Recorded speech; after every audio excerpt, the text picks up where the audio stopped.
So tonight I'm going to show you how to make quinoa patties.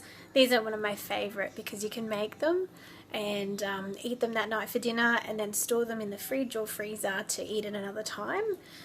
Kids love them, well mine does anyway, I think because they're easy, you know, they're a fun little size to play with and you can hide so many vegetables in there, so that's always a winner. So these ones tonight are actually sweet potato, bacon and cinnamon quinoa patties. What I'm going to do is just show you a couple of things that I've sort of pre-prepared so that you can you know what to do to set it all up, and then we'll roll them and put them in the oven. Very simple. So what I've got here is just some sweet potato that we've roasted. Now I've chopped it up really small. I added some, probably a teaspoon of olive oil, and also got some rosemary on there.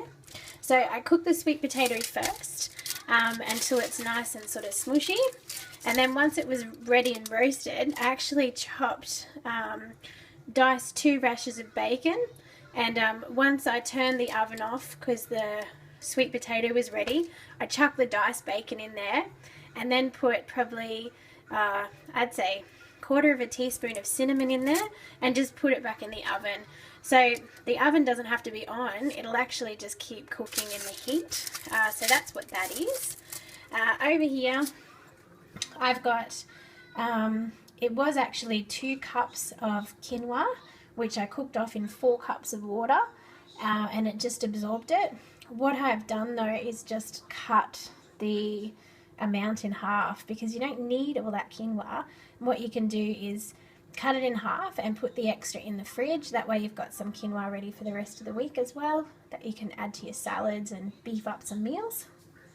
So this is 1 cup of uncooked, which we've cooked organic quinoa, 1 beaten egg, and 1 cup of just frozen veggies. So all of that just goes into the bowl. Now what you're going to have to do is get really squishy with this. Just put your hands in and squish it up. That sort of squishes the sweet potato in, and it also helps just combine it together a little bit as well. And then once you've done that, get a good size and then make some little patties just like this. Now mine are only small because I find this is a good size for kids. They tend to like the, you know, fun little size, but if it's just for adults or whatever, you can make them slightly bigger.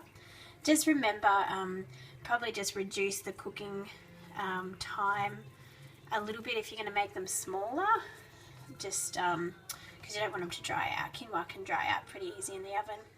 So I'm going to put them in the oven and then show you what they look like once they're finished. Yum!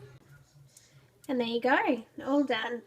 So I had them in the oven on about 180 for about 10-15 minutes. You just want them to be together. They might break off a little bit, but don't worry about that. That's just them sitting on the tray. So once they cool down, they'll set a little bit more. And yeah, you can serve them with salad or veggies, whatever you prefer. So enjoy, and I'll talk to you next time.